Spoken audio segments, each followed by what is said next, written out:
Vamos a hablar un poquito acerca, pero bienvenida, profeta Ana Méndez, qué lindo que estés con nosotros y que toda la comunidad internacional te esté escuchando y te esté viendo en este momento. Bienvenida a Conexiones de Reino. Pues qué dicha estar contigo. Hemos estado aquí en un fin de semana en una conferencia muy poderosa en Rosario, Argentina, donde realmente vimos cómo la manifestación de Dios vino tremendamente, un rompimiento en los cielos, cosas que están sucediendo porque hemos entrado en lo que yo creo que es un nuevo día. Veo una nueva esperanza para la tierra y veo cosas que el Padre va a empezar a hacer, que está llamando a gentes que tienen sed de justicia, sed de que la verdad de Dios sea conocida y no tanta religiosidad, tanto entretenimiento como tenemos hoy en día. ¿Cómo el Señor llama a la señora Ana Méndez a hacer un rompimiento en el área de guerra espiritual? ¿Cómo el Señor llama a la señora Ana Méndez? ¿Y cómo ella se siente a este llamado? ¿Y qué obstáculos y ataques ha tenido en el camino para pagar un precio en este llamado de guerra espiritual para la restauración y la reforma? Bueno, es una pregunta compleja, porque el llamado de Dios empieza desde mi conversión. Desde mi conversión, pues muchos conocen mi historia porque la tengo publicada, no tengo nada que esconder, soy una gente transparente. Y Dios me rescata del ocultismo, y el ocultismo me lleva a perder mi mente. Yo estoy en un hospital psiquiátrico donde la manifestación de Dios viene a mi vida. Pero todo esto sucede tras yo estar buscando profundamente a Jesucristo. Yo tuve una revelación de Jesucristo a los 18 años, en que Él se apareció literalmente en mi cuarto. Wow. Y me dijo, tú vas a ser mi sierva, me vas a conocer en su debido tiempo a través de un hombre de ojos azules. Y entonces pasan 11 años, y yo quedo absolutamente enamorada de Cristo. Y de hecho, sin conocer que había una iglesia cristiana, porque en aquel entonces, pues en México no había prácticamente nada, solo había una iglesia católica, y pues yo empecé a ir a misa todos los días, buscando a Jesús, a ver si lo encontraba, hasta que decidí que no estaba ahí, por lo menos no para mí. Y empecé a buscarlo por todos lados y caí, desgraciadamente, en una trampa del enemigo, en que pues un hombre de alto nivel de ocultismo, con Biblia en mano, con Biblia en mano, me dijo que para entrar al reino de Dios yo tenía que nacer de nuevo. Entonces yo dije... Porque el Padre ya te había hablado que un hombre así te iba a abordar, te iba a mostrar el reino. Pero no era ese. No era ese. No, este era un brujo. Yo iba a venir al servicio de Cristo a través de un hombre de ojos azules. Este no tenía ojos azules, era simplemente parte de una búsqueda. Y cuando me sacó la Biblia, yo dije, wow, la Biblia, esto tiene que ser verdadero. Y aquí me está leyendo el Evangelio de Juan, que dice que tengo que nacer de nuevo para ver el reino de Dios y para entrar al reino de Dios. Entonces dije, no, pues esto es, ¿no? Pues imagínate, uno inocente, no sabe nada, te están sacando la Biblia, pues tú crees que la Biblia es verdadera, claro. la cual es verdadera. Sí. Entonces yo le pregunto al hombre cómo se hace para nacer de nuevo, y ahí es donde viene el engaño. Y me dice, pues te tenemos que entregar a la muerte, para que mueras a todo lo terrenal y puedas nacer a lo espiritual. Pero no explicó qué tipo de espiritual, claro, ahí estaba la mentira. No, claro, o sea, es una trampa. El enemigo es un imitador. El enemigo no se te va a presentar con cuernos y colas y decir, ven y sígueme, porque nadie lo va a seguir así. Se tiene que presentar como un ángel de luz y manipula las verdades de Dios. Y por eso es que muchas verdades que hoy tenemos, que son de Dios, se las ha robado el diablo, y la iglesia les tiene tanto temor porque el diablo se apropió de muchísimas cosas espirituales que nos pertenecen a nosotros, y simplemente porque él las tergiversó, la gente le tiene un miedo espantoso a las cosas espirituales. Tremendo. Entonces, pues yo caí en la trampa, desgraciadamente, y me entregaron a la muerte, y ahí quedé. ¿Por cuánto tiempo tú quedaste atada en ese sistema? Fueron más o menos entre 4 y 5 años que yo estuve ahí. ¿Y cómo viene la luz? ¿Cómo viene la salida? Entonces, obviamente, al estar en el ocultismo, pues empieza una opresión tremenda en mi vida. Pierdo todo, pierdo mi familia, pierdo todo mi dinero, pierdo todo absolutamente. Porque en el reino de las tinieblas no hay una sola respuesta. Perdón que yo le interrumpa a la profeta. Nosotros estuvimos en Haití juntos. Y fíjate que hay mucha gente que ha criticado el trabajo de la profeta, ¿no? La mujer de Dios, que yo la respeto mucho, porque la he visto operar. Y me llamó la atención cuando estuvimos en Haití y ella llamó al vudú, no lo llamó para invocarlo, sino para juzgarlo. Ella lo llamó en la tarima y le dijo al vudú, hace tantos años yo estuve aquí. para hacer una activación, para tener algún poder, ¿no?, diabólico. Ahora estoy aquí en el nombre de Jesucristo y te venzo. Y cuando esta mujer de Dios dijo esa palabra, literalmente, no estoy mintiendo, vino un vendaval que aún alguna gente cayó y se movieron los árboles y hubo un revolú. ¿Cómo se inundó la ciudad? Y se inundó la ciudad, o sea, cuando ella... Tremendo. De tinieblas, ¿te acuerdas que se cubrió de tinieblas la ciudad? La ciudad de Haití. Y empezó a llover al punto que casi no podemos llegar al hotel. Entró el agua a los carros. Las aguas llegaban a la mitad del carro, ¿te acuerdas? ¿Verdad? Entraron y nosotros íbamos como espías arriba. Sí, no, terrible, terrible. Pero bueno, fueron juzgados. Después de eso vino el gran terremoto. Después vino el terremoto, pero gloria a Dios que los justos no murieron. Pero bueno, continuamos con lo tuyo. ¿Cómo conoces al Señor? Sí. Entonces, la historia continúa. Y obviamente toda esta opresión, de la cual yo nunca quise ser parte.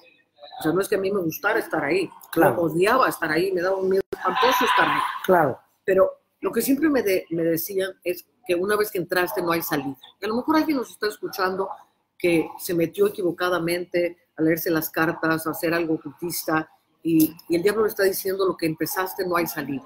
O estás a lo mejor en un pecado que dices, pues ya estoy demasiado envuelto y no hay salida. Esta es la voz del diablo. Sí. La sangre de Jesús vence todas las obras del diablo. Y entonces, en toda esta opresión, pues yo quedo loca al punto de no poder hacer una sola frase, Jaime. Wow. Yo no podía hablar. Atacó tu cerebro, tu mente. Yo no podía hacer una sola frase. O sea, quedé totalmente trastornada. Pues con los demonios. Ay, con los demonios. O sea, estás en un lugar de demonios. Peligroso, un mundo. Entraste en una área peligrosa. Entonces, en el hospital psiquiátrico, yo entro entre la vida y la muerte tras un intento de suicidio. Y oigo la voz audible del Padre, que me dice, tu Padre en el cielo no te va a abandonar. Entonces yo me quedo en una paz absoluta, me despierto en el hospital psiquiátrico, mi mamá estaba ahí, y digo, mamá, aquí va a haber una manifestación de Dios tan grande que va a cambiar la vida de todos nosotros. Mi mamá era totalmente atea, entonces empieza a llamar a las enfermeras, por favor, vengan, porque ahora ya oye a Dios, está deschavetada, qué horror. Pero yo estaba en una paz absoluta, y a los 2 días llegó un pastor de ojos azules. Y entonces me empieza a hablar de Jesucristo. Que fue lo que Dios te había mostrado. Esa sí era la verdad. Era el bueno. Y entonces llega y me empieza a hablar de Jesús en una forma viva, en una forma como yo en la vida había escuchado a nadie. O sea, era la luz de la verdad saliendo de la boca de aquel hombre. Y yo me quedé así, dije, este es el Jesús que yo estoy buscando. Y entonces, así profundamente, dije, Cristo, día más triste. ¿Por qué es el día más triste de tu vida? Dije, porque llevo 11 años buscando cada vida. Aleluya. Llevo actos las tinieblas.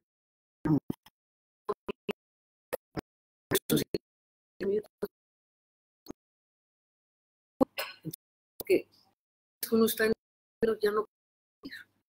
Esos pactos me dijo, te sangre de Jesús rompe. Cuando dijo un terremoto dentro de mí. Le dije, ¿qué tengo que hacer para recibir a Jesús? Me dijo una sola palabra, no me predicó el evangelio de no sirve nada. Sí, religiosos. Me dijo, arrepiéntete. Se te habló sencillo, cosas puntuales. Me dijo, arrepiéntete. Y cuando me dijo arrepiéntete, yo sabía que no era de esos arrepentimientos de confesión católica que uno va, se confiesa y el día siguiente hace lo mismo. Yo sabía que Dios estaba en ese lugar. Sí.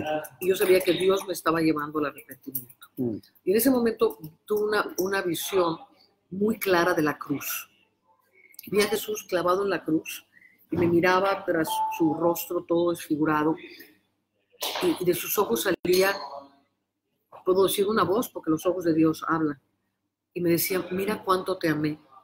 Y veía yo en todas las llagas de Jesús mis pecados. Y veía que yo, con todos mis pecados, era responsable de todo lo que Jesús padeció en la cruz. Y todos los que pecamos, obviamente toda la humanidad, porque nadie se salva, todos somos responsables de que Jesús se haya muerto en la cruz. Y eso fue fuertísimo para mí. Fue el golpe de conversión más auténtico que te puedas imaginar, porque yo dije, si Jesús, el santo, el glorioso, el Hijo de Dios, padeció de esta manera por esta miserable persona, ¿cómo puedo yo volver atrás? ¿Cómo puedo yo volver a hacer una vida sin sentido? Yo tengo que vivir. Entonces era tal el impacto sobre mi vida de ver la cruz y ver todo el sufrimiento, que me acuerdo que me lo miré y dije, cada gota de tu sangre, cada herida que tú padeciste por mí, yo la voy a hacer valer.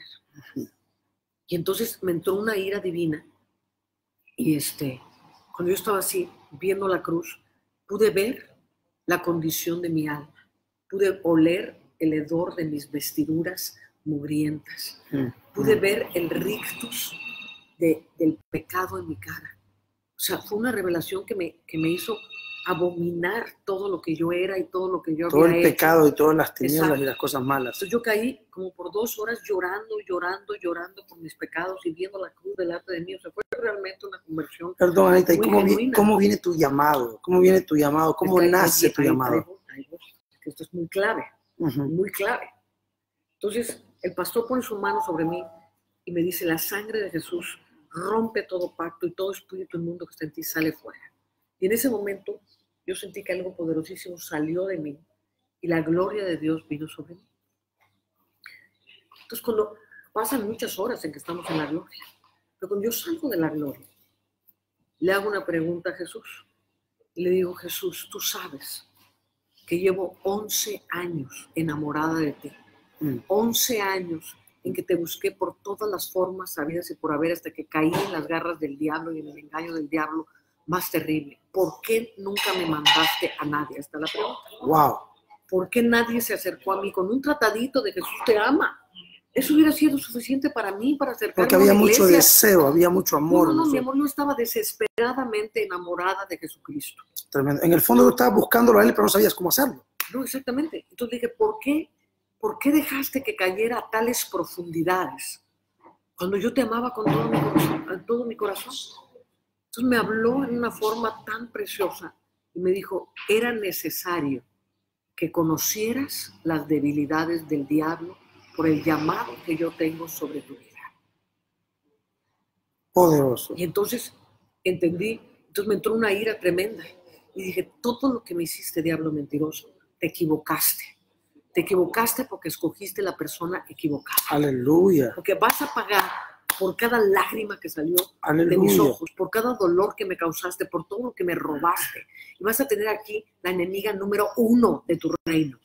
Entonces surge de esa búsqueda y de haber visto cómo se mueve el diablo y entendí, o sea, ya por entonces yo ya tenía un gran entendimiento de cómo se mueven las tinieblas y entendí cuál era la debilidad del diablo. Y esto es lo que el diablo no me puede perdonar. ¿Cuál es la debilidad del diablo? Dinos. ¿Cuál es la debilidad del diablo? ¿Cuál crees que sea la debilidad del diablo? No, pues yo te pregunto a ti. ¿Sabes cuál es la debilidad del diablo? Al diablo no le importa que vayas a la iglesia todos los domingos. Al diablo no le importa que te sepas la Biblia de memoria. Al diablo no le importa que tengas todos los títulos eclesiásticos del planeta. Ni que tengas dones de sanidades, ni que tengas todas las profecías. Lo único que vence al diablo es el amor. Y donde apúntalo, no puede penetrar es donde está el amor. Y esto es lo que ha perdido la iglesia. La iglesia perdió el amor. Por eso el diablo está haciendo lo que se le pegue la gana.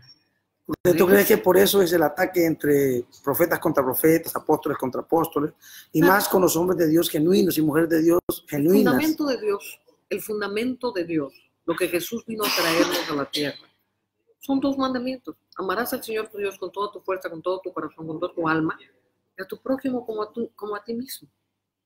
Y es algo que se perdió en la iglesia.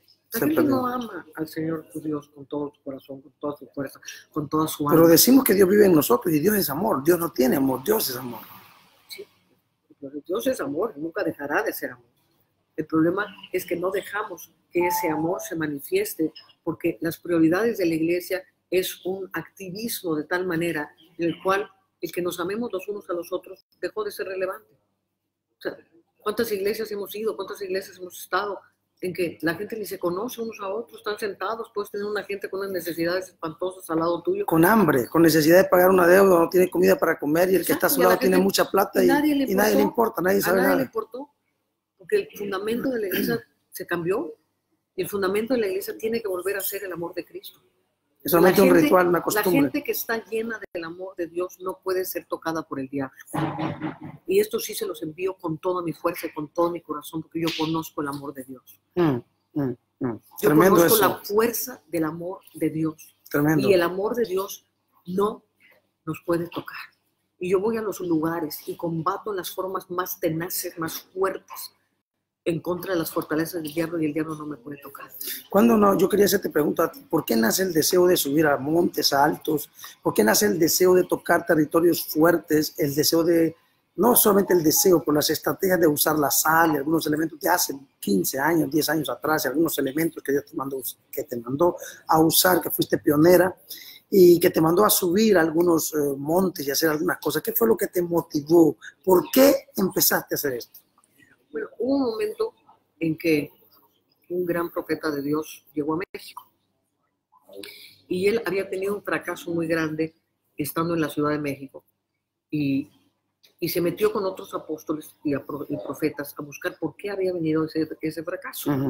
Entonces Dios les mostró que había una fortaleza en México que estaba gobernada por un tremendo demonio alado, y venían demonios principales de toda Latinoamérica y se fortalecían en México y luego eran enviados otra vez a sus países. Y entonces este profeta agarró un guante, así como los vuelos del antiguo, de los tiempos antiguos, agarró un guante y dijo: el diablo por demasiado tiempo ha estado abofeteando la cara de la iglesia. ¡Wow! ¿Habrá alguno aquí que pueda hacerle frente y tomar el reto de ir en contra de él? Y aventó el guante. Y cuando el guante iba volando en el aire, yo iba volando en el aire. Y agarré el guante. Y yo le dije: yo le hago frente al demonio para liberar mi nación. Sí. Entonces estaba en el suelo con el guante, en el fondo sin entender qué es lo que estaba haciendo. Entonces llegué a mi casa y le dije: Señor, pues sí tomé este guante porque yo creo que tú eres mayor que el diablo. Y a mí no me importa que sea un demonio al lado, yo como David creo que mayor eres tú que cualquier potestad que esté aquí en México. Claro. Pero me humillo delante de ti porque la verdad no sé cómo hacerlo. No me voy a ponerle a pegar de gritos al dragón este. Entonces, si tú me guías, Señor, heme aquí, yo esto lo hice de verdad, y yo quiero que tú me guíes. Entonces Dios empezó a abrir mi entendimiento y el entendimiento de otros.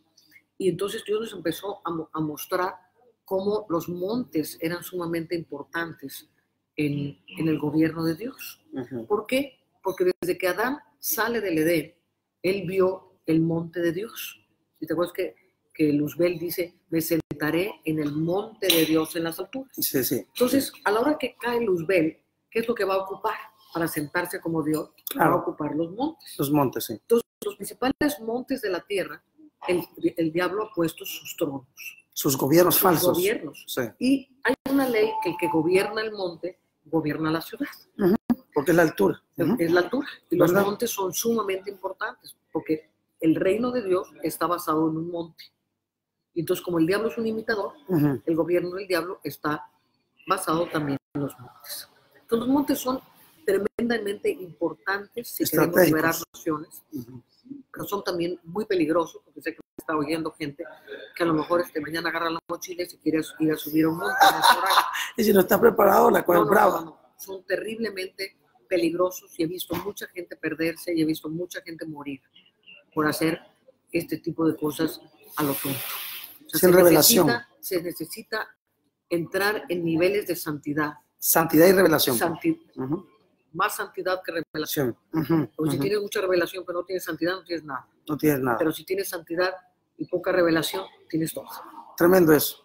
No, pues sí. Sí, claro. Entonces la santidad, el verdaderamente limpiarnos. Sí, porque te da las armas poderosas para hacerlo. Entonces Dios nos empieza a entrenar. El primer monte que subimos fue un volcán en actividad. El profeta que llegó a México y que tiró el guante, hicimos un gran evento en la Ciudad de México, y entonces dijo: no, pues es necesario que tomemos el volcán Popocatépetl. Y el volcán Popocatépetl llevaba 500 años dormido, pero cuando este hombre dijo eso, el volcán se activó. ¡Wow! Entonces yo dije: santo Dios, ¿y ahora qué vamos a hacer? Y entonces venía yo volando de Perú, me acuerdo que regresaba de Perú, y volamos muy cerca del Popocatépetl para aterrizar en la Ciudad de México. Y el Señor me dijo, el tiempo es, y este es el día que van a subir. Van a subir el 22 de mayo. El 22 va a ser muy importante en mi vida. Wow. El 22 de mayo. Dije, wow. Entonces le hablé al profeta, me organicé. Entonces le dije, así dice el Señor, este es el día en que subiremos el 22 de mayo, así que organícense. Nadie tenía idea cómo subir los montes, cómo ponerse crampones, cómo agarrar un piolet. No teníamos idea de nada. Entonces fuimos a hablar con el gobernador del estado de Puebla, que es donde están las faldas del Popocatépetl. Y entonces ya querían evacuar la ciudad de Puebla y quién sabe cuánto. Entonces le dije, mire, nosotros somos un equipo de Dios que podemos solucionarle su problema, pero necesitamos que nos dé permiso de subir, porque está acordonado el volcán. Está la policía cuidando que nadie suba al volcán. Wow. Entonces, nosotros tenemos un equipo de parte de Dios que le puede solucionar el problema, pero necesitamos permiso. ¿Okay? No nos van a dejar subir. Entonces me dice, mire, yo no tengo respuesta a esto, pero si usted cree que Dios le habló y que usted tiene la respuesta a esto y me va a ayudar para que no tenga que evacuar la ciudad, yo no le puedo dar permiso porque si le doy permiso y usted se muere, está su sangre sobre mí. Ay, pero lo que sí puedo hacer es hacerme de la vista gorda.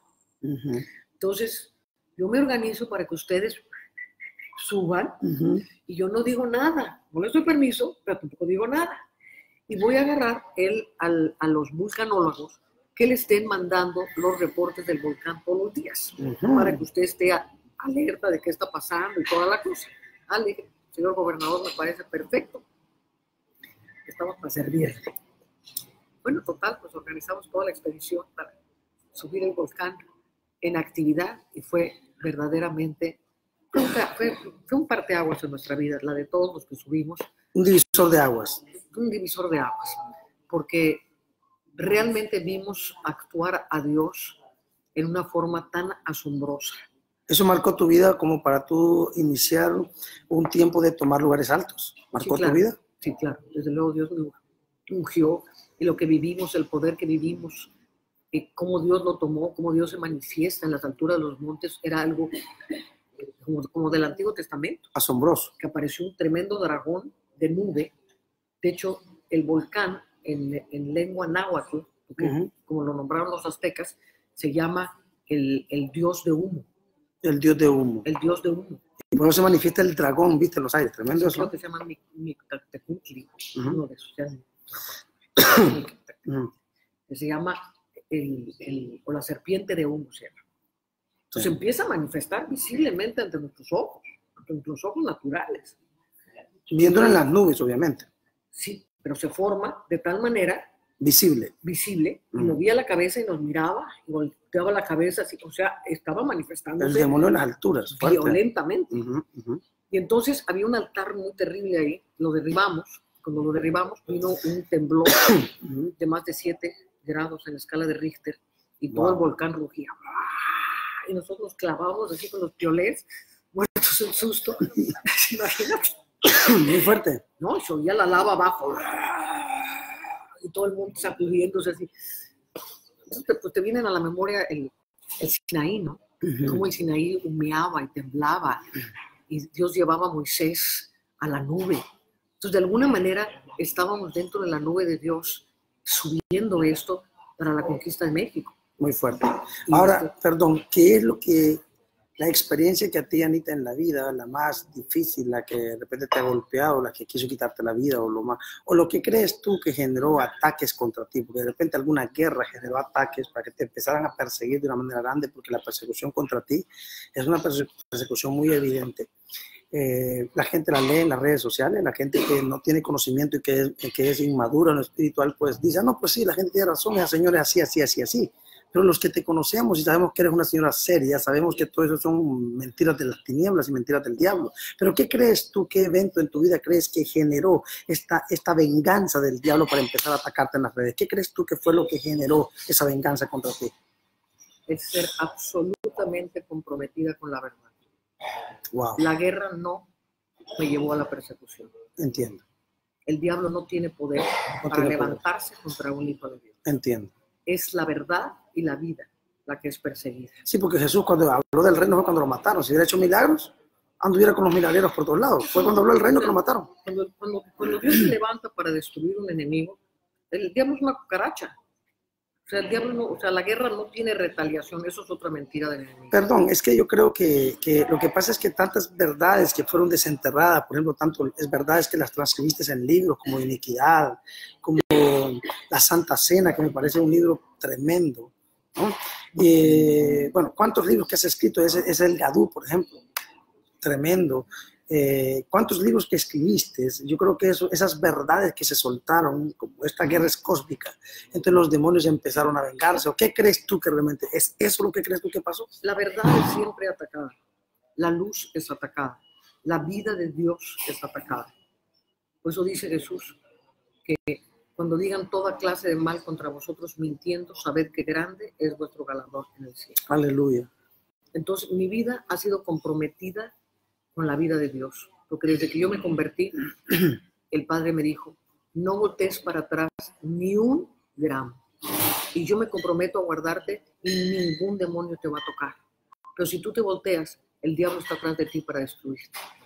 Entonces yo hice un pacto con Dios de nunca más volver atrás, de caminar una vida santa, de caminar una vida verdadera, en la mayor cantidad de luz que puedo tener, y sigo creciendo en luz y en verdad. Y si me persiguen, que me persiguen. Y si dicen toda clase de mal contra mí, mintiendo, grande es mi galardón en el cielo. Y en el fondo ya dejó de importarme lo que tiene que decir el diablo. Es mucho más importante lo que dice Dios de mí. ¿Alguna vez te afectó el hecho de leer algo en las redes sociales? ¿Alguna vez te afectó? Pues no tu vida espiritual, porque tú eres una mujer de Dios, sino otros hombres de Dios sabemos lo que Dios nos llamó. Pero emocionalmente, nuestra carne, ¿alguna vez fuiste golpeada en tu carne? No como moretones, pero obviamente soy mujer. Las mujeres somos emocionales. Más sensibles, sí. Somos mucho más sensibles. Entonces, los ataques, pues sí tuve que vencer. No te puedo decir que no me afectó, sí me afectó, pero no me venció. Fuerte. Estamos abatidos, estamos derribados, pero no destruidos. No, yo sé que no porque tú seguiste, no paraste. No, yo no paré. ¿Cuántos oyeron que Anabende paró? No paró. El que me llamó es a quien yo le voy a dar cuentas. Y te estaba diciendo algo que es sumamente importante. Tenemos que vivir por lo que dice Dios de nosotros, no por lo que dice el Internet de nosotros. Porque un día nos vamos a parar no delante del Internet para que nos juzgue, nos vamos a parar delante del Dios de toda la gloria. También. Yo recuerdo una vez que Dios me mostraba en el cielo, he sido arrebatada muchas veces al cielo. Y muchas de las cosas que escribo, las escribo por experiencias tremendamente profundas en lugares celestiales que están obviamente ancladas en la palabra de Dios. Porque cualquier experiencia tienes que anclarla en la palabra de Dios. Si no, es una mitología. Todos mis libros están profundamente anclados en la palabra de Dios, pero con experiencias del cielo, porque mi misión es traer el cielo a la tierra, porque Jesús es lo que vino a hacer. Y entonces un día Dios me mostraba los libros, dice, entonces los libros serán abiertos. Y en los libros está escrito todo lo que hacemos, todo lo que pensamos, todo lo que las reacciones que tenemos, las motivaciones equivocadas que tenemos, todo se va escribiendo. Hay un ángel al lado de cada persona escribiendo, toditito está siendo escribiendo. Y entonces Dios me dijo, Ana, vive tu vida, no conforme se escriben los libros o en internet, en la tierra, sino conforme se escriben los libros en el cielo. Y desde que Dios me dijo eso, yo soy sumamente consciente de cómo se está escribiendo mi libro en el cielo. Y sé que ese libro, yo soy responsable de cómo está siendo escrito. Entonces, lo que me preocupa es cómo está siendo escrito ese libro, no lo que dice un montón de gente. En el fondo no son nadie. Es increíble que dijeras, bueno, pues se levantaron grandes apóstoles y gente así. Pero de repente sale gente que no son nadie. Diciendo cualquier cosa. Dice cualquier cosa y la gente le da credibilidad a gente que... ¿Quién es? No es nadie. No, pero fulanito dijo. Fulanito dijo. Luego te metes... Yo lo que hacía, cuando veía un comentario así, me metía a su Facebook. Y eran puros satanistas. Eran puros satanistas. Gente sin fundamento, gente loca. Sí. Y luego, pues gente también que desgraciadamente están hijos de Dios, porque atrapados no son babilónicos. Un día Dios me dijo, no te equivoques, no son babilónicos, son hijos míos que están atrapados en un sistema babilónico, pero no son babilónicos. Eso me dio mucho. O sea, que un día se les va a romper el velo y van a tener que llorar Exacto. arrepintiéndose por lo que hicieron, como Exacto. Saulo persiguiendo la iglesia. Y entonces, ¿cuál es mi misión? Es orar por ellos. Porque puedo ver que son hijos de Dios en cautiverios tremendos de Babilonia y que les va a costar muy caro el haberse enredado de tal manera y pudiendo tener galardones extraordinarios en los cielos. Babilonia se los está robando y eso me da a mí una misericordia muy fuerte. Y entonces, en la misericordia de Dios, pues a mí me gusta orar por ellos. Y lo mejor que puede pasar es que Dios los rescate de ahí porque son mis hermanos, porque son hijos de Dios. Y quiero verlos bien, y quiero verlos resplandecientes, y quiero que cuando se tengan que parar delante del cielo y decir, Señor, aquí está mi vida, que Dios los pueda galardonar grandemente. ¿Cuál es el país o la experiencia más fuerte que has tenido en guerra espiritual en algún país del mundo donde tú viste? No te atacó, no te golpeó, pero que sí fue muy duro el desarrollo de esa guerra, ese combate. Bueno, obviamente el ascenso al Monte Everest. El ascenso del Monte Everest pues, fue un cambio radical para muchas naciones y fue una expedición que duró 5 semanas, en cual pues, es una de las montañas asesinas pues, más tremendas del mundo. Y no es como es ahorita, que ya tienen un montón de ascensos comerciales. Nosotros fuimos justamente después, no sé si oíste la desgracia que sucedió en el 96, que hicieron una película que se llama El Everest. Sí, sí. A nosotros fuimos justo después de esa expedición. O sea, a nosotros nos tocó caminar sobre esos cadáveres. Caminar, o sea, llegar a campamento base y caminar sobre esa tragedia. Entonces, pues fueron experiencias fuertísimas. Vinieron una avalancha que quiso matarnos antes de llegar al trono de las tinieblas. Y fue como dice el Apocalipsis, que el dragón envió un río para destruir a la mujer, pero la tierra ayudó a la mujer y se tragó el río. Y vimos la avalancha que venía hacia nosotros, o sea, toneladas y toneladas y toneladas de hielo, que sabes que pues no hay forma de salir de eso. Y delante de nosotros se abrió una grieta gigantesca y se tragó la avalancha. Y así libró Dios nuestras vidas. Estoy hablando de algo que cuando lo estás viviendo es más profundo, más fuerte, ¿no? Es terrible. Es tremendamente fuerte, pero pues, no solamente las cosas que combatimos, las fuerzas de las tinieblas que estaban ahí. Profeta Mara, perdón, ¿cuál es el libro de todos los? Porque un libro es un parto, es un hijo, es algo que sale de tu espíritu, eres tú. ¿Cuál es el libro que más, de los libros que tú has escrito o de los que estás por escribir, que ha marcado tu espíritu, que dice, me ha marcado, cambió la vida de Ana Méndez? Porque realmente Dios me llevó a algo que yo no pensé que iba a hacer, o no pensé que iba a escribir, o no pensé que iba a decir. ¿Cuál de los libros, de todos los libros que tú has escrito, ha marcado, antes que marcar la vida de personas, literalmente ha marcado tu vida? Yo creo que uno de los libros más importantes que Dios me ha permitido escribir se llama Regiones de Cautividad. Creo que Regiones de Cautividad abre todo un panorama de lo que es el mundo espiritual y la cautividad del ser humano, y cómo todos los seres humanos de alguna manera tienen una forma de cautividad. Los cautivos no nada más es la prostituta y el drogadicto. Todas las personas que están en temor, en enfermedad, en problemas que no pueden salir, que se sienten atorados. Aún el rey David decía, atrapado estoy y no puedo salir. Entonces, profetas, apóstoles pueden estar en cautividades tremendas. Y creo que es uno de los libros que más beneficio ha tenido en el mundo, y millones de personas. Lo han leído. Sí. Qué y han bonito sido eso. liberadas y se han levantado muchísimos libertadores que salen de la liberación tradicional, que es muy compleja y muy fuerte, y estarte peleando con los demonios. Y realmente la forma más fácil de liberar a alguien es entendiendo en dónde está atrapado, abriendo la cárcel.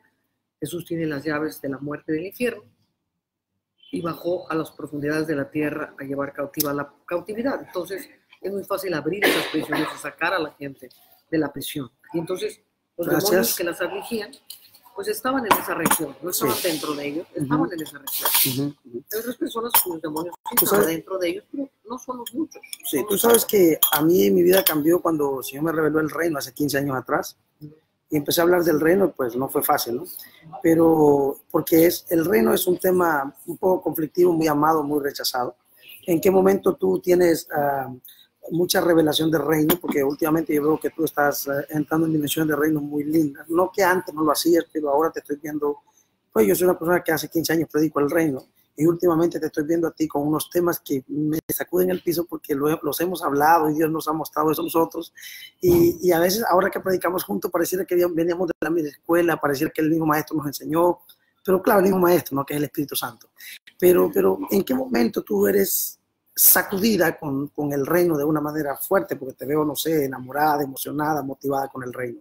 ¿Qué pasó con Ana Méndez con el reino? Yo creo que el reino es algo progresivo en mi vida, porque, como te digo, yo me convertí de una forma muy radical. Y Dios empezó a hablarme de su reino desde el principio. Y de hecho no me cuajaba, porque si Jesús nos mandaba a predicar el evangelio del reino, la iglesia no predicaba el evangelio del reino. Entonces yo empecé a inquirir. ¿Por qué, Señor? ¿Qué cosa es el reino? ¿Qué cosa es el reino? Y poco a poco el Señor empezó a traerme revelación hasta que en 1999, estando en la isla de Patmos, Dios me lleva a un arrebatamiento que duró 4 días dentro del corazón de Dios. Y bueno, me han perseguido terriblemente porque digo que estuve dentro del corazón de Dios, pero no me importa un comino. Sí. Me importa un comino porque lo que yo viví... Son experiencias, ¿no? Lo que yo viví ya lo quisieran haber vivido, sí, los que me persiguen. Exactamente, sí. Porque es la cosa más extraordinaria. Y esa, pues, de hecho, fue la experiencia más importante espiritual que he tenido en mi vida. Entonces, ahí Dios me habló muy profundamente del reino. Y me mandó a predicar el reino. Y me dio una serie de revelaciones muy impresionantes que me tardé 12 años en poderlas digerir de lo fuerte que eran. Fuertes. Wow. Fuertes. Wow. Sí. Y entonces, pues ahí empezó, digamos, ya la predicación profunda del reino. Yo he venido siendo a Ana Méndez de una u otra manera, una amiga, una persona que quiero mucho, respeto, y he visto que últimamente no es que no orara antes, o no es que uno fuera una mujer del espíritu antes, pero he visto una conexión en ella y en su esposo muy fuerte, pero hablando de ella, de Ana Méndez, de ella, una conexión espiritual muy fuerte. Y hoy que hemos estado juntos en el evento, que he podido escucharla, he visto esa conexión espiritual. ¿Qué pasó con Ana Méndez? Que la veo más sensible, más, no que no fuera espiritual, y yo quiero que la profeta no me malinterprete la pregunta, pero la veo más conectada, más espiritual, más sensible, más... ¿Qué pasó con Ana Méndez? ¿Qué está pasando en este tiempo con Ana Méndez? No es que no fuera antes espiritual, pero es que ahora la veo, no sé, más sensible. ¿Qué pasa? Entiendo que Dios tiene que hacer algo muy poderoso sobre la tierra y que requiere una generación de luz, que demanda niveles de santidad, niveles de luz, niveles de sacrificio y de muerte, que Dios me está llamando a tomarlos para poder hacer algo muy efectivo desde los cielos sobre la tierra. Aleluya. Entonces, pues sí, estoy en una etapa de mi vida de mucha entrega, de mucha contemplación, de mucha oración, de mucho sacrificio también. Y te veo más bonita.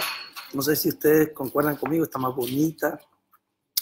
En medio de tanto ataque que la señora ha recibido, con respeto, no le digo señora despectivo, sino con respeto, que la señora Ana Méndez ha recibido ataques muy fuertes, persecuciones muy fuertes. Yo como amigo de ella, que también viajo en las naciones, he oído a algunos apóstoles, algunas personas, ¿no?, expresarse de una manera que no es la correcta. Y que en muchas ocasiones me ha tocado a mí decirles y corregirles que están equivocados, que están errados.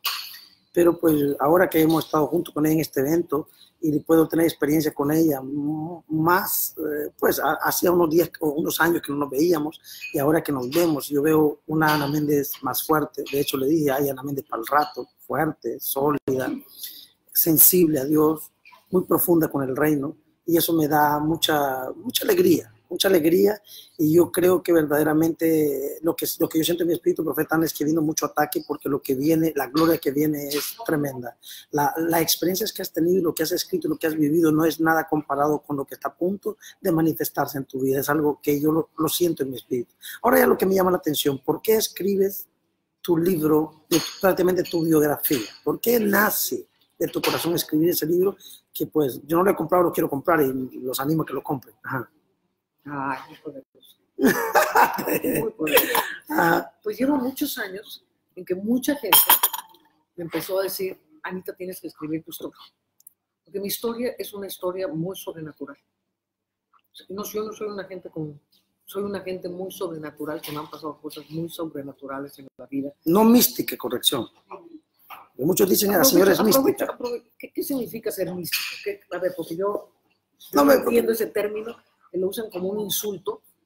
Y para mí, una gente mística, pues es una gente que se encuentra con Dios. Ese es mi concepto de la palabra mística. Pero para normalmente... me dice como insulto, es mística. Entonces, mística es como una mezcla, ¿no? De personas que ven espíritus donde no hay, que ven ángeles donde no hay, que se imaginan cosas. ¿De dónde sacan esa definición? Porque en el diccionario no dice eso. Por eso, pero ese es el concepto que hay normal, ¿no? Pero entonces no es misticismo, no es una mezcla de cosas mitológicas. Es que cuando yo soy profeta desde los 9 años, y yo tuve experiencias en mi vida. Los ángeles se me aparecían en el camino cuando iba a la escuela y hablaban conmigo. Y alguien me escucha y me dice, eres místico. Yo no soy místico, son experiencias de vida, porque soy espiritual. Realmente nosotros somos seres espirituales, solo que uno desarrolla más ese potencial que Dios le dio. Entonces, es tremendo eso. Ahora, ¿por qué entonces escribes ese libro de tu historia? Porque mucha gente me pidió que lo escribiera. Mi vida ha sido una inspiración para muchas personas. Y en un momento dado apareció un productor de cine. Y yo siempre tenía en mi corazón hacer una película. Porque en la historia de DNA, mi abuelo fue el precursor de la cinematografía en México. Entonces lo traigo así como que quiero hacer una película. Adentro, en tu ADN. Sí, está en mi ADN. Y entonces escribí una película que desgraciadamente la persona con la que la escribí me resultó terrible, pero fue una desgracia terrible. Pero cuando estaba yo en eso, conocí a un productor de cine que me llevó a Hollywood. Me dijo, te voy a presentar con la gente que puede hacer tu película, porque está extraordinario tu guión y no sé cuánto. Total, fuimos a Hollywood y empecé a hablarles. Y vi a varios productores de cine de Hollywood, de los grandototes, ¿eh? Claro. Vas a creer que los chicos, sí. Grandototes. Entonces me decía, pero cuéntanos quién eres. Entonces yo les contaba quién era yo. Y se quedaban así. Y me decían, ¿sabes qué? La película no es tu guión. La película eres tú. Wow. Si tú escribes tu libro, yo te hago la película. Entonces, escribe tu historia. Y eso me lo dijeron sin conocer, o sea, sin hablarse uno y otro y el otro. Claro. Entonces, yo llegué y dije, ¿pero cuál es mi historia? Porque yo tengo como 200 historias. Hay gente que nada más tiene una historia, ¿me entiendes? Sí. Yo tengo como 200. ¿Y cómo resumirla o cómo meterla en un libro? ¿Cuál es mi historia? No es fácil, sí. ¿Por dónde le meto? Es complejísimo. Sí. Entonces empecé a orar. Dije, Señor, pues a lo mejor puede ser algo muy inspirador. Que la gente ve una vida sobrenatural como en el Antiguo Testamento, y lo ven así como algo lejísimo. Cuando no es lejísimo. Jesús dijo, el más pequeño en el reino de los cielos, mayor es que Juan el Bautista, que era el más grande de todos los profetas. Tremendo. Entonces, si el más pequeño en el reino de los cielos es mayor que Elías, que Abraham, yo dije, no, pues yo califico para ser la más pequeña en el reino de los cielos. Digo, Señor, yo ese pedacito yo lo quiero. Yo sí califico para ser la más pequeña. Heme aquí. Y entonces, mi vida ha sido de una fe que realmente ha sacudido montañas. Entonces dije, voy a hacer un libro sobre la fe. Y dije, dirígeme, Señor. Y me dijo, escribe la parte de ti que te forma en fe. Quiero que la fe vuelva a la tierra. Wow. La gente ha perdido el enfoque que de la sea fe. un aporte para la gente que ha perdido eso. Porque la fe se volvió, a ver, tengo fe para que Dios me dé un carro, tengo fe para que Dios me dé un negocio, tengo fe para que Dios me dé una casa. Pero la fe eso no es la fe. Eso es la creencia. Puedes creer todo lo que quieras y Dios te lo puede responder. Amén, aleluya. Pero la fe tiene que ver con encontrarte con Dios. O sea, la fe que nos justifica fue justificado por la fe. Noé le creyó a Dios y fue justificado por la fe. Abraham le creyó a Dios y fue justificado por la fe. ¿En qué momento fue justificado Abraham por la fe? Cuando iba a matar a Isaac. No, y lo mató porque la intención es lo que cuenta. Sí, claro, exactamente. O sea, ya estaba amarrado. Entonces, lo mató. La fe de creerle a Dios es la verdadera fe que justifica al ser humano. O sea, tener fe, yo creo que Jesús está sentado arriba en el cielo. Eso no es fe. Cualquier religión católica te testigos de Jehová, todo el mundo piensa que Jesús está arriba, sentado a la diestra del Padre. Eso es lo que dice la Biblia. Yo tengo fe. No, fe es el oír algo de parte de Dios y creerlo en contra de todo tu razonamiento. Y dar los pasos que significan dar un salto al vacío, porque o Dios se manifiesta o Dios se manifiesta. Tremendo. Ahora, yo quiero una fe que justifica. Hacerte una pregunta, ¿en qué momento y por qué? Y es, mira la pregunta, ¿por qué tú crees o consideras importante el arte profético y en qué momento tú sientes de Dios pintar obras de arte? Porque en realidad yo sé que tú eres un artista, eso lo sé, porque se nota, es profeta, y los profetas somos así, pero ¿en qué momento y por qué nace el deseo de pintar pintar obras de arte y hacer ahora los paños que estás haciendo y hacer lo que estás haciendo? ¿Por qué? Explícanos un poco por qué nace en eso. ¿Qué tiene que ver predicar el evangelio con pintar arte? ¿Qué tiene que ver predicar el evangelio con los paños que estás haciendo y con lo que Dios te está revelando del reino animal, o sea, eso que Dios te está revelando que es tremendo, pero quiero que lo expliques, el por qué. Antes de venir yo a Cristo Jesús, yo fui una pintora muy famosa. De eso el día, de artista. Cuando llegué a Jesucristo, el Señor me dijo, quiero que me entregues el arte porque no vas a pintar para mí. Entonces me quedé así como que, es mi carrera, de esto vivo. Y me dijo, pues no, me lo entregas. Wow. Entonces dije, amén, Señor, pues tú eres mi Señor, tú mandas. Ahí están los pinceles, se cerró el sagrado. Y pasaron 21 años. 21 años en que Dios purificó mi alma, mi espíritu, trató conmigo. Y pasados 21 años, tuve un sueño. Y en el sueño, el Señor venía y me decía, ahora quiero que pintes para mí, porque tu espíritu ha sido purificado y vas a pintar las visiones que yo te dé. Porque cuando tú las pintes, se van a hacer decretos en forma no verbal que van a empezar a proclamar cosas en las casas o en los comercios de la gente. Entonces, la profecía no solamente es lo que decimos. Hay profecías que pueden ser pintadas. Hay profecías, o sea, cuando se aparece el Espíritu Santo en forma de paloma, pues la profecía era que el Espíritu Santo estaba sobre Jesús, pero no era una palabra hablada, era una visión de una paloma. Una simbología profética. Exacto, posándose sobre Jesús. Entonces, no todo lo que Jesús habla lo va a hablar con palabras. Hay cosas que los habla con símbolos, con visiones, con cosas. Amén. Y entonces, el Señor me dijo, vas a pintar. Y mis decretos proféticos van a ser no verbales. Para que donde estén, y tú sabes perfectamente, conoces muchos artistas, que cuando nosotros pintamos, parte de nosotros se queda en el lienzo. Es verdad. Entonces, porque estamos pintando con el espíritu. Es con el espíritu. Hay solamente dos formas de inspiración para pintar. O Dios o el diablo.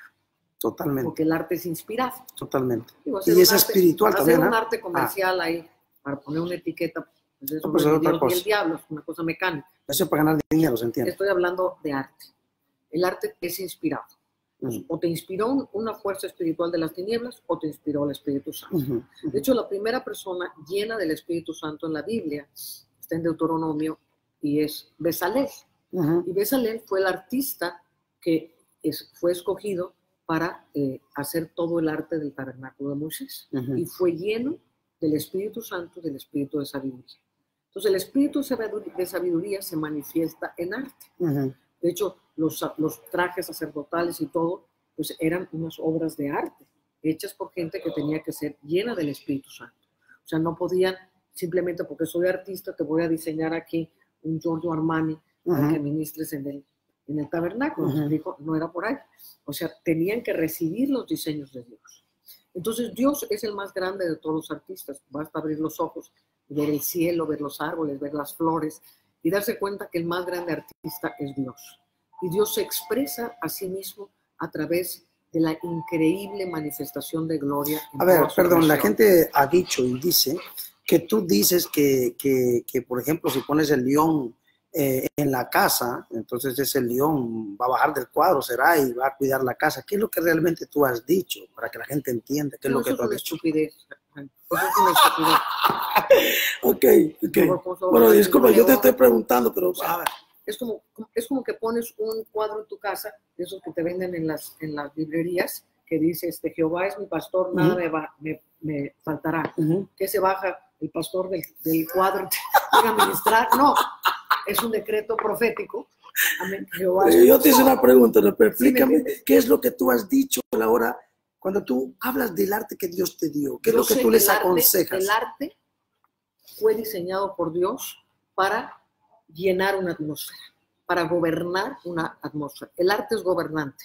Por eso los masones llenan de monumentos todas las ciudades. Claro. Van ustedes a cualquier restaurante, hoteles y lo que sea. Y eso controla el territorio. Y el arte es lo que gobierna el territorio. Si tú volteas ahorita a ese cuarto en ese hotel, ¿qué es lo que está gobernando el arte? Hay muchos artes. Ese cuadro. Es aquel cuadro. Ese cuadro es el que gobierna. No gobierna la silla, no gobierna la mesa, gobierna el cuadro.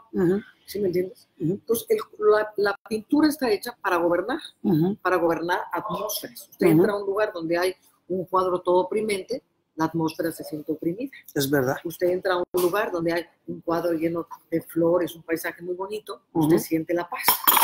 Entonces, Dios habla a través de diseños. Dios es un Dios de diseños.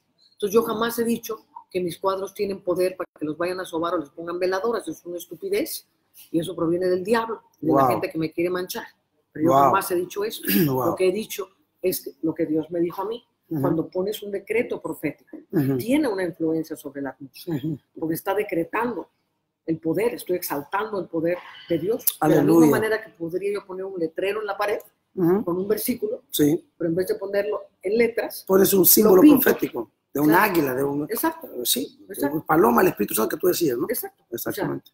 Y no por idolatría, sino que no es para idolatría. Es un acto, entonces, un decreto profético. Alguien se preguntará, pero el Señor dice, no te harás imagen ni cosa alguna que esté en el cielo y en la tierra, ni te inclinarás a ella. Y ahí está la palabra clave, para inclinarse a ella. Y esto es porque en el tiempo en que fue dado los 10 mandamientos, no había arte como hay ahorita. O sea, la gente no iba a una galería de arte a comprar arte. O sea, el arte era únicamente iconográfica. O sea, servía únicamente para hacer ídolos y para adorarlos. Entiendo. Entonces no había artistas que te pintaran para que decoraras tu casa. ¿Me entiendes? Con el tiempo, solo los grandes ricos en los palacios empezaron a adquirir pinturas pues, de los grandes maestros de la pintura, como Miguel Ángel, como Rafael, o como los grandes pintores que pintaron los palacios de antigüedad. Pero la gente normal pues, no tenía pinturas en su casa. Esto es una cosa del siglo XX. ¿Sí me entiendes? Entiendo. Entonces, la pintura en el tiempo antiguo era una pintura hecha para los demonios. Sí, porque era idolátrica. Era idolátrica. No existía una pintura para Dios. Ahora, si ves los diseños del tabernáculo, pues está lleno de ángeles, está lleno de palmeras. Adoración a Dios. El arca del testimonio es una pieza de arte. ¿Qué me dices tú de la fuente con los toros, del lavacro?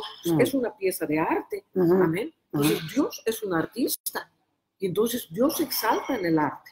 Entonces la clave ahí es no te hagas ninguna figura para inclinarte a ella y adorarla. Ahora, si alguien se inclina delante de mis cuadros, yo lo repruebo tremendamente. No está bien. Es un idólatra y está mal y yo lo repruebo. No, y el hacerlo te maldice, porque mira, claro. Ahora, ¿por qué hago yo las baños que le dices tú, pañoletas, le digo yo en México más pañoletas?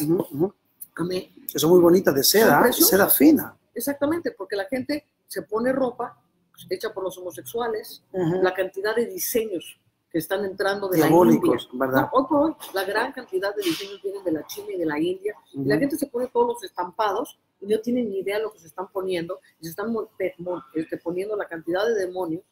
Y entonces, yo sentí de parte del Señor hacer cuadros que la gente los pudiera poner.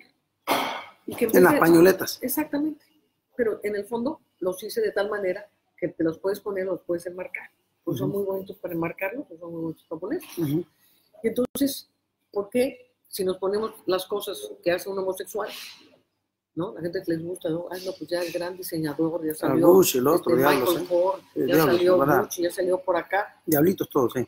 Es un de homosexuales, te estás poniendo la ropa y no te importa nada. A ver, ¿por qué no persigues a Versace? ¿Por qué no persigues a Gucci? No, claro. ¿Sí me entiendes? A la mujer de Dios sí hay que Pero a la mujer de Dios sí hay que crucificarla y acabarla para podernos seguir poniendo las ropas de la India. Está cancelado. ¿Sí me entiendes?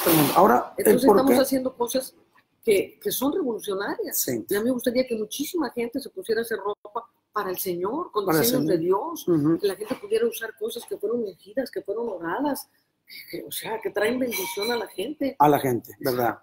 Ahora, el porqué de los aceites y por qué ahora de los comprimidos naturales que estás promoviendo, ¿cuál es en sí el cometido, lo que está en el corazón de la profeta, no de la empresaria?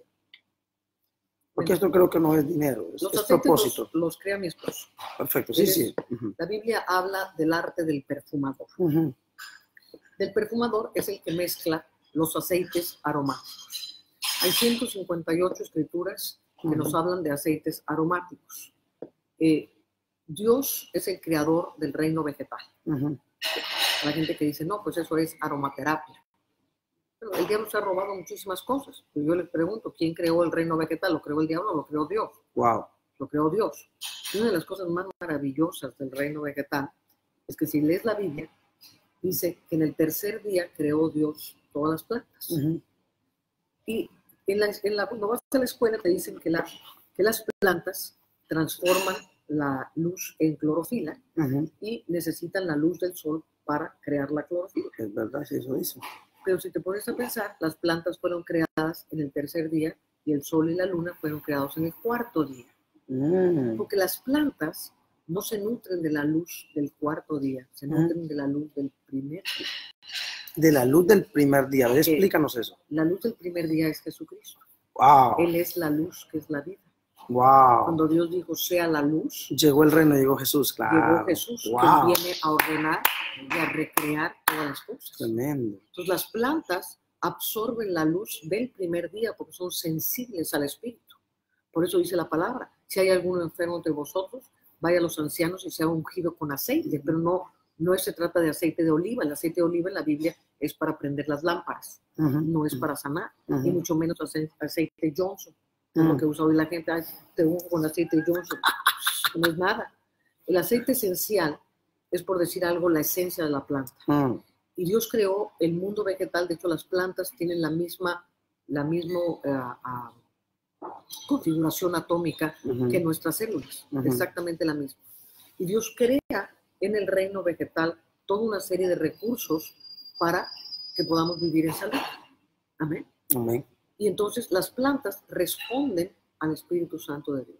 Amén. Cuando tú tomas un aceite esencial hecho por un profeta, no uno que te compraste ahí. Sí, no, cualquier cosa. O chamán, brujo, raro. Hay muchas compañías medio raras. Sí. Y el aceite esencial absorbe la unción del mezclado. Por eso es muy importante que un santo de Dios sea el que mezcle. Sí. Y hoy por hoy hay muchos aceititos que vienen de Israel y que vienen de muchos otros lados, de Brasil y de muchas cosas, que traen unciones bien mala onda. Mala onda, sí. En México es mala onda, o sea, sí. Mala. Sí. Como dices tú, no. que sí. Pero que no. Sí. Mala onda. Sí. Entonces, los aceites adquieren la unción del que los mezcla, por eso dice el arte del perfumador, es el que entiende cómo mezclar. Es como la cocina. No vas a mezclar pues cualquier cosa con cualquier cosa. Le echo chocolate y le echo aceitunas. No se queda nada. ¿Sí me explico? Entiendo. Hay un arte para entender la frecuencia de los aceites. Los aceites son frecuencias. Tu cuerpo funciona a 58 megahertz. Los aceites esenciales tienen entre 70 y 300 megahertz. Cuando tu cuerpo empieza a sentirse enfermo, bajas de megahertz, entonces bajas a 40, bajas a 30, si llegas a 20 te mueres. Entonces, cuando te sientes todo enfermo, es porque tus megahertz se bajaron. Cuando tú te aplicas un aceite esencial, el aceite esencial te va a subir la frecuencia de tu cuerpo. Entonces, por ejemplo, el aceite rosa, que son 300 megahertz, te sube por acá. El de menta, te sube por acá. Entonces, simplemente por la frecuencia del campo electromagnético de nuestros cuerpos, viene la sanidad. Pero el aceite esencial responde al Espíritu Santo. Por eso Dios dice, sea ungido con aceite, pero el original es con aceite aromático. No con aceite de oliva, porque las lámparas, entiendo, para encender las lámparas. ¿Sí? El aceite de oliva es para las lámparas. Entiendo, sí. Entonces, ahora, ¿por qué tú nos hablaste de para limpiar el colon y esas cosas? Bueno, que nos hables, porque Dios te mostraba de conquistar el reino también animal, el reino vegetal, el reino... Vaya a preguntar todo. No, pues claro, pues yo tengo que preguntar de todo porque hay mucha gente que tiene dudas y habla cualquier cosa y es mejor oírlo de la fuente. Tú eres la fuente. ¿Ya? Lo que los demás digan es interpretaciones, pero tú eres la fuente. Yo soy el canalito. Claro. No entiendo, pero tú eres la fuente de lo que Dios te reveló. Ajá. Bueno, una de mis preocupaciones más grandes es el estado físico de la gente. Uh-huh. La iglesia nunca ha estado tan enferma como hoy. Nosotros somos el templo del Espíritu Santo y los templos están hechos un desastre. La gente se mete lo que se le pegue la gana, comen una gran cantidad de comida chatarra, wow. Los cuerpos están con sobrepeso, los cuerpos están desalineados, enfermos. Y decimos que somos el templo del Espíritu Santo. Y entonces queremos predicar a un Dios poderoso y la gente toda empastillada, toda, ya me tengo que ir al doctor. O sea, ¿cuántas conferencias yo predico en todo el mundo, ¿verdad? Trabajamos en más de 60 naciones. ¿Cuántas conferencias no me han invitado de los grandes predicadores? Ay, pues fíjese que no pudo llegar el predicador porque lo tuvieron que internar. No, pues fíjese que se enfermó. No, pues ya nos canceló la cantidad de... Y por problemas de salud. Por problemas de salud. De grasa. Cancelando. Cáncer, de enfermedades, cosas así. Y entonces, dice, bueno, entonces el cuerpo de Cristo tiene que vivir en salud de reino, que somos el templo del Espíritu Santo. ¿Cómo el templo del Espíritu Santo va a estar así? Entonces Dios nos llevó a mi esposo y a mí a vivir en salud de reino. Y desde hace 17 años vivimos en una salud de reino, no tomamos ni una sola aspirina, las bacterias se nos achicharran, nos toca nuestro cuerpo, la enfermedad no nos puede tocar, porque eso es lo que dice la palabra. Nosotros creemos lo que dice la palabra. El mal no tocará mi morada, ni pestilencia que vuela de noche. Porque he hecho a Dios mi castillo fortificado. Y eso es una realidad en nuestra vida. Yo vivo por la realidad de Dios. Hace mucho tiempo que yo salí del concepto a entender la realidad. Entonces, en aras de ayudar a la gente, porque no todo el mundo puede tomar las decisiones que tomamos nosotros, de agarrar y tirar todos los medicamentos por la ventana. Y entonces dijimos, bueno, ¿cómo empezamos a ayudar a la gente? Porque si no pueden tirar los medicamentos, es complicadísimo. Entonces Dios me dio una planta, que me la traje de Sudáfrica, que compone todo el colon. El colon es donde está la mayoría de las enfermedades. Me atrevo a decir que el 90 o 95% de las enfermedades proceden de un colon que no funciona bien. Entonces, en el colon está el ejército más importante de la defensa de nuestro cuerpo.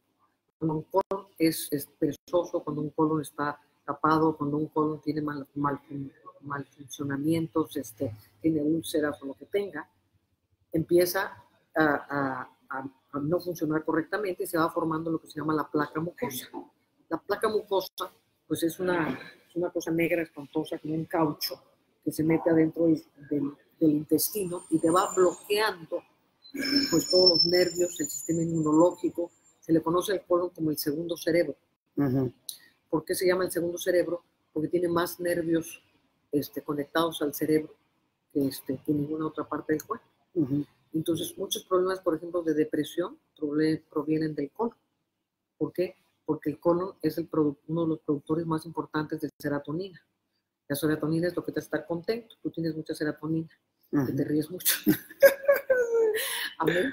Entonces, la serotonina te hace estar contento, pero cuando el colon está tapado en ciertas áreas, inhibe la producción de serotonina y la gente se deprime. Está deprimida, sí. Entonces, gracias el problema del colon, aquí estamos, por ejemplo, en Argentina, donde la causa número 1 de muerte es el cáncer de colon. De tanta carne, tanta pasta. Entonces, comen muy mal. Y como comen mal, se llenan de medicamentos para suplir lo mal que comen. Entonces, están en un ciclo vicioso de muerte. Entonces, tenemos que cambiar eso porque tenemos que cambiar eso. Otro de los problemas de los fármacos es que dentro de nuestro cerebro tenemos una glándula que es muy importante que se llama la glándula pineal. Y esta glándula es una de las puertas del espíritu que conecta nuestro ser espiritual con nuestro cuerpo. Entonces, lo que hacen los fármacos es crear un celofán que cubre la glándula pineal. Entonces, la gente no puede ver, no puede tener visiones, no puede oír a Dios. ¿Por qué? Porque se se inhibió una de las puertas más importantes del espíritu. Entonces me quedé, ay, no es que soy indigno, no es indigno, es porque ellos pueden ver ángeles, yo no puedo ver ángeles, pues porque ya te fastidiaste la glándula pineal y la tienes toda taponada. Tienes que empezar un proceso de desintoxicación, tienes que ordenar tu vida alimenticia. Entonces estamos produciendo productos, no muchos, tengo nada más 3 productos, para ayudar a la gente a empezar el proceso de restauración de su, número 1, de su sistema inmunológico. No, y que tiene que ver, mira, con Dios. Por ejemplo, Daniel fue entendido y Daniel no comió la comida del rey, ni Daniel, ¿no? ¿Viste? Yo tengo 64 años, hace 2 años me subí a la Concagua, algo sabré. No, y te veo fuerte, yo me estaba cansando y tú no te cansas, una cosa increíble. Ahí Ana Méndez para el rato, señores. ¡Ah, qué bonito! ¡Wow! ¡Qué bendición!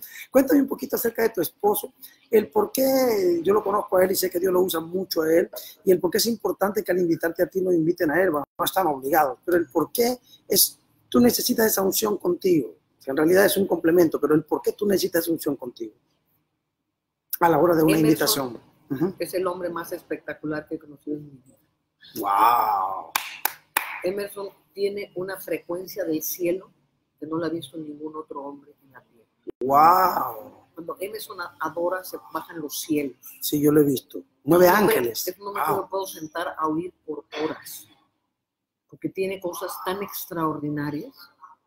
Y simplemente porque habla inglés, necesita un intérprete. La gente decide que para qué va a pagar un intérprete, no traen a Emerson. Entonces es la tontería más grande que están cometiendo, porque cuando Emerson y yo trabajamos en conjunto, es más fuerte, el poder más de completo. Dios que viene en esas conferencias yo lo he visto. Es sin igual. Yo los he invitado junto a los dos, y el trabajo del señor Emerson es un trabajo profético fuerte, mueve los ángeles, mueve la atmósfera, es un hombre de ayuno, de oración, un hombre muy profundo, y se necesita esa unción en la iglesia.